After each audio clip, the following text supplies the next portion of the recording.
Bonjour, je suis content de vous retrouver. J'espère que vous allez bien. Aujourd'hui, on parle de l'épaule, des douleurs à l'épaule, comment les soulager, comment récupérer aussi ses capacités fonctionnelles. Vous le savez, les conseils, les exercices que je vous donne, que je vous montre aujourd'hui ne remplacent pas les conseils d'un professionnel de la santé. Je vous encourage d'ailleurs à en consulter un. Vous allez trouver beaucoup d'informations aussi dans mes livres, notamment mon livre 99 façons de prévenir les effets du vieillissement et mon livre Lève-toi et marche. L'épaule et l'avancée en âge, les processus de vieillissement, qu'en est-il?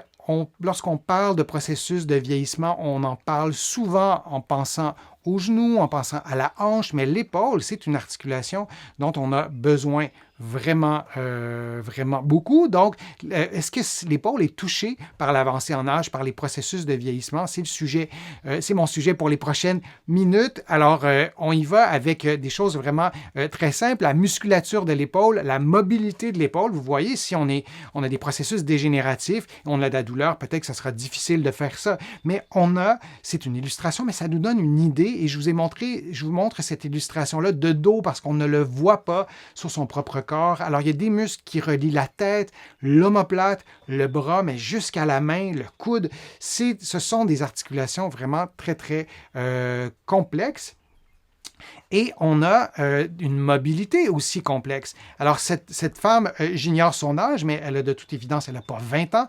Elle est capable de faire un mouvement de grande amplitude. On peut penser que cette femme, à 20 ans, avait une bonne mobilité de l'épaule et une mobilité, une amplitude articulaire qui excède la normale. Il y a des personnes qui ont une mobilité tout à fait normale et qui n'arrivent pas à faire ce mouvement-là. Alors, on a aussi nos particularités individuelles. Au-delà de l'avancée en âge, on ne peut pas tout expliquer par l'avancée en âge. On avait des caractéristiques morphologiques, par exemple, à 20 ans. Et parfois, elles ne sont pas si loin, même si on est à 50, 60 ou 70 ans ou plus. Alors, les manifestations qui sont liées à l'avancée en âge, il y en a plusieurs, mais je vous en présente quelques-unes. Il y a l'arthrose. L'arthrose, c'est une usure prématurée des cartilages qui sont des protecteurs des os longs et qui aident l'articulation à bouger normalement. Donc, l'arthrose, c'est l'usure prématurée ou exagérée des cartilages. On a aussi les tendinopathies, je vous en ai déjà parlé. Donc, ces blessures au tendon, les tendinites, les tendinoses, les déchirures du tendon. On est dans un contexte d'avancée en âge. Donc, ce que je vous dis, c'est que, par exemple, les déchirures partielles de certains tendons sont beaucoup plus fréquentes dans un contexte d'avancée en âge chez les personnes de 80-90 ans, même sans avoir eu d'accident, même sans avoir été un athlète. Mais ce sont des problèmes qu'on voit vraiment plus fréquemment avec l'avancée en âge et la sarcopénie. On va en parler dans quelques instants. Je vais vous expliquer tout ça. L'arthrose, je vous l'ai dit, c'est l'usure des cartilages et d'autres structures articulaires aussi. Sur l'illustration, vous voyez en bleu, je vais vous la grossir un petit peu, vous voyez qu'il y a un petit bout en bleu pâle, je ne sais pas si c'est clair pour vous, et on a aussi sur l'omoplate une autre surface qui est en bleu. Alors les cartilages sont là, ça aide l'articulation, l'épaule ou une autre à bouger le plus normalement possible. Les cartilages ne sont pas vascularisés. Il n'y a pas de sang qui s'y rend. Donc, avec le temps, avec l'avancée en âge, nos cartilages s'usent. La seule chose qui nous aide à prendre soin de nos cartilages, on ne le voit pas là-dessus, mais c'est la synovie. C'est un liquide qui nourrit les cartilages, qui nourrit les structures articulaires, et la synovie, elle est activée par le mouvement. Alors, on se souvient que le cartilage n'a pas de vaisseau sanguin, mais il y a la synovie qui, elle, est activée, et ses avantages sont beaucoup plus grands lorsqu'on bouge l'épaule dans toute l'amplitude dans nos activités de la vie de tous les jours. Les tendinopathies, donc les tendons, un tendon, ça relie l'os au muscle, et lorsque le muscle se contracte, il transfère l'énergie à l'os et il y a un mouvement, par exemple, ou il y a un changement dans notre posture, par exemple.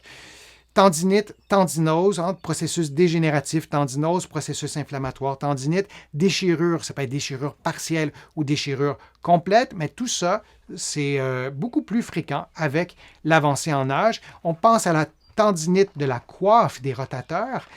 Je vous montre les muscles, il y en a 4 sous-scapulaire à gauche, qui est en gros plan, et on a le supraépineux, l'infra-épineux ou sus-épineux, sous-épineux, et on a le petit rond. Alors, vous voyez, c'est des muscles qui sont placés à des endroits vraiment stratégiques. C'est pas pour rien que notre épaule fait de si grands mouvements.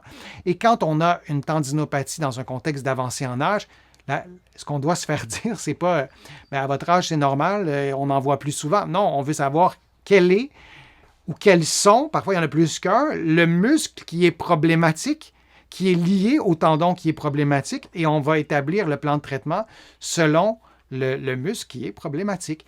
Dernier point que je vous présente, il y en aurait d'autres, mais je vous présente 3 points sur l'avancée en âge et l'épaule. La sarcopénie. C'est quoi la sarcopénie? Vous allez trouver des vidéos sur ma chaîne qui vous expliquent beaucoup plus longuement, mais je vous le fais brièvement. Ça entraîne progressivement une perte de force, donc on a moins de force, perte de masse aussi musculaire et une réduction des capacités fonctionnelles. Donc les tâches quotidiennes sont de plus en plus difficiles, comme transporter des objets lourds ou maintenir les bras levés. Alors la sarcopénie, c'est lié à l'avancée en âge. Nos muscles vont devenir plus faibles, plus petits et moins capables de nous aider à faire nos activités quotidiennes. Et tout ça peut se faire progressivement.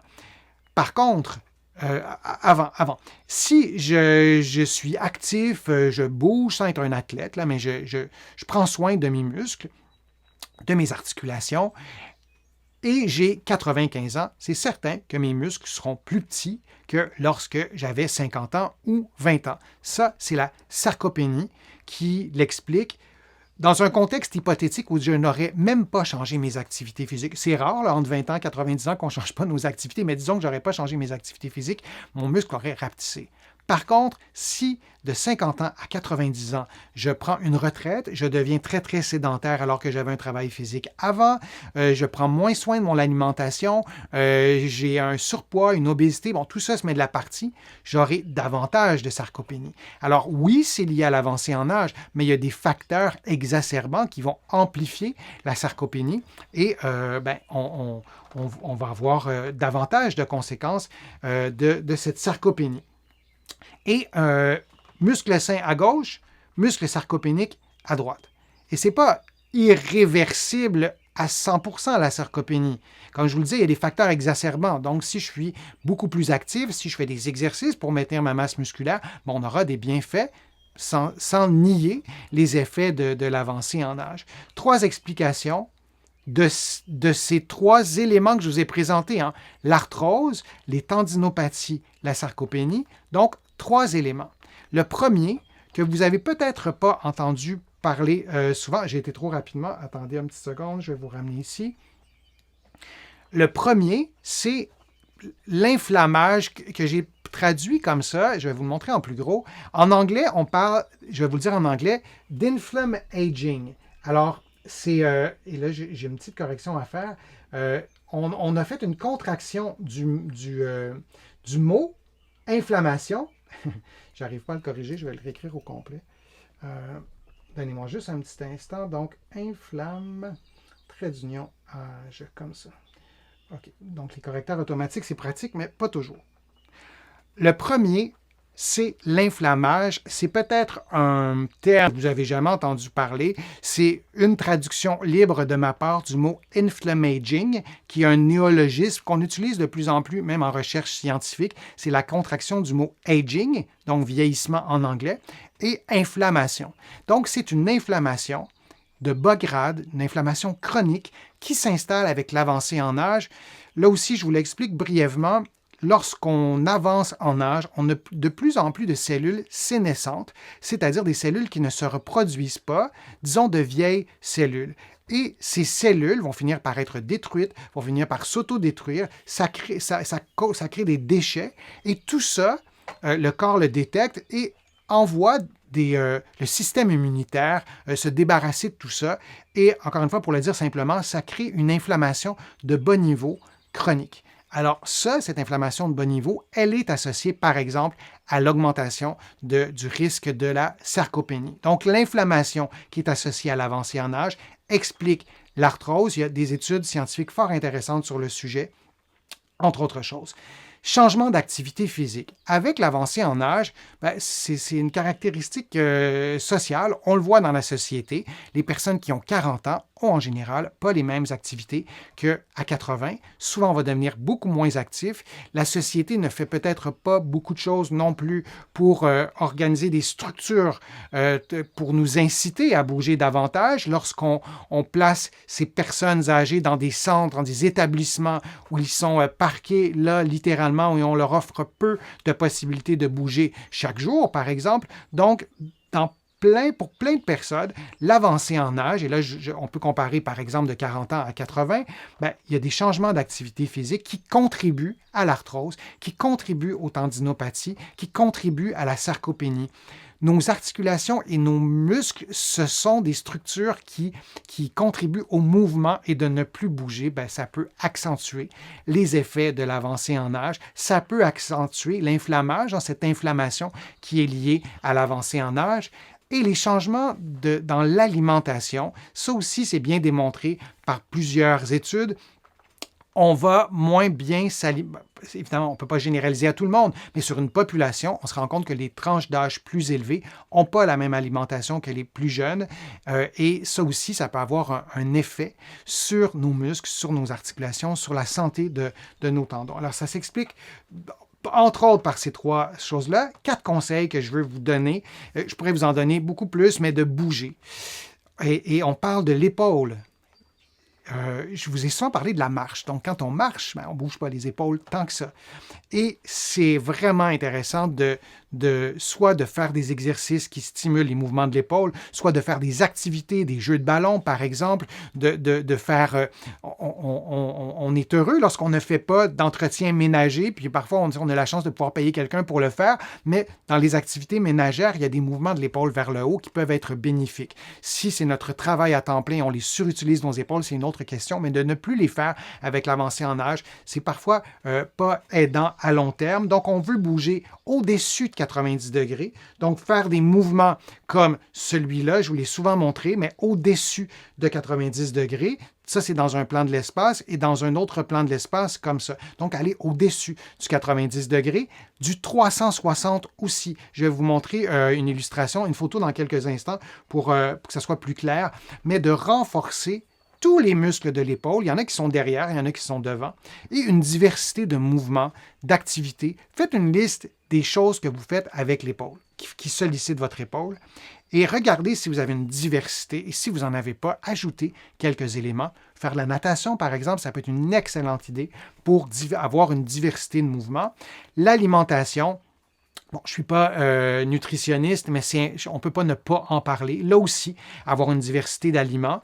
Comptez le nombre de couleurs dans votre assiette, dans vos assiettes durant la journée. Arrivez-vous plus près du 10 couleurs ou du 2 couleurs? Ça peut être une façon différente que de voir son alimentation en termes de protéines, de glucides, ce qui est correct aussi, mais parfois, ça peut parler peut-être à certaines personnes. C'est Andréane Martin qui m'avait parlé de l'importance des couleurs, de diversifier les couleurs. Vous allez trouver plusieurs de ces vidéos sur ma chaîne YouTube et vous pouvez aller voir son site web aussi. Vous allez le trouver facilement. C'est andreanemartin.com. Fruits et légumes aussi, ça participe à la santé du corps et parfois, avec l'avancée en âge, on n'atteint vraiment pas nos 5 à 10 portions de fruits et légumes par jour. Autre conseil, traiter la maladie. Si on a un diabète, on veut que ce soit traité. Si on a une hypertension artérielle, c'est vrai, je vous le dis souvent, dans une hypertension artérielle, on veut bouger, on veut prendre soin de son alimentation et de façon très, très précise. Là, je vous le dis vraiment de façon générale. Mais l'hypertension, c'est souvent causé par un problème des vaisseaux sanguins qui sont abîmés. Donc, on veut aussi que ça soit traité et on a besoin de médicaments dans ces cas-là. Et prévenir la polypharmacie, de prendre trop de médicaments, parfois, ça cause des problèmes de santé. Je ne suis pas contre les médicaments. Ce que je dis, c'est qu'il a été bien démontré que certaines tranches de la population, et surtout les personnes plus âgées, il y a un pourcentage de ces personnes-là qui prennent trop de médicaments et de les réévaluer, d'en enlever. Parfois, ça peut nous aider à mieux contrôler la douleur et peut-être avoir des effets positifs sur l'arthrose, la sarcopénie les tendinopathies, par exemple. Alors, c'est un élément qu'on devrait tous considérer, nous, les professionnels de la santé, d'éviter que les patients prennent des médicaments pour rien. Et ce n'est pas parce qu'on prend beaucoup de médicaments qu'on en prend systématiquement certains pour rien. C'est pas ça que je dis. Mais parfois, on en prend trop et il y a des médicaments qui pourraient être retirés. Quand je vous parlais de stimuler la force dans tous les plans de l'espace, c'est un exemple que je voulais vous donner. Donc, dans cette position-là, je conviens que ce n'est pas tout le monde qui peut prendre cette position-là, mais c'était pour vous donner une idée. Quand vous êtes dans cette position-là, les muscles qui sont derrière votre épaule sont stimulés. Vraiment dans toute l'amplitude, de lever les bras. Les bras, oui. Si vous n'arrivez pas à faire ce mouvement-là, adaptez-le à votre propre force musculaire. Des exercices de mise en charge. C'est un exercice qui est peut-être trop difficile pour vous, ou peut-être c'est l'inverse, c'est peut-être trop facile, mais ça vous donne une idée. Peut-être de faire l'exercice dans cette position-là, peut-être que ce sera plus facile. L'épaule, c'est aussi une articulation de mise en charge. Donc, ça vaut la peine de diversifier nos exercices, nos mouvements. Et si vous êtes peu actif ou peu active et vous voulez garder des bonnes épaules en santé dans un contexte d'avancée en âge, moi, je vous encourage à faire un petit programme d'exercice pour pouvoir maximiser vos capacités physiques et votre qualité de vie, elle sera préservée beaucoup plus longtemps que s'il y a des problèmes d'arthrose, de tendinopathie ou de sarcopénie qui s'installent. Et là, ça devient beaucoup plus complexe. Alors, c'était quelques conseils et quelques informations liées aux épaules et à l'avancée en âge. Vous allez trouver sur ma chaîne beaucoup de programmes d'exercice, justement, pour avoir cette diversité de mouvements et prendre soin de vos épaules. Je vous remercie vraiment d'avoir été là et j'espère que mes conseils vous ont été utiles. J'espère que les exercices aussi que je vous présente vous aident. Vous allez en trouver plusieurs sur ma chaîne. Je vous invite à contribuer à mes plateformes. Vous pouvez le faire directement sur YouTube en cliquant sur le petit cœur. Vous pouvez le faire aussi sur mon site web. Vous visitez le www.denisfortier.ca. Vous allez pouvoir aussi vous abonner gratuitement à l'infolettre. Vous allez recevoir des informations chaque semaine sur des sujets variés et aussi à des infolettres thématiques sur des sujets bien précis. Vous allez recevoir des courriels. Tout ça est gratuit et vous allez trouver tout ça sur mon site web. Vous allez trouver aussi beaucoup d'informations dans mes livres que vous pouvez trouver partout sur le web et aussi en librairie au Canada et de l'autre côté de l'Atlantique. Alors, j'espère que vous allez pouvoir prendre soin de vos épaules et de vous retrouver pour un prochain direct ou une prochaine vidéo. À bientôt.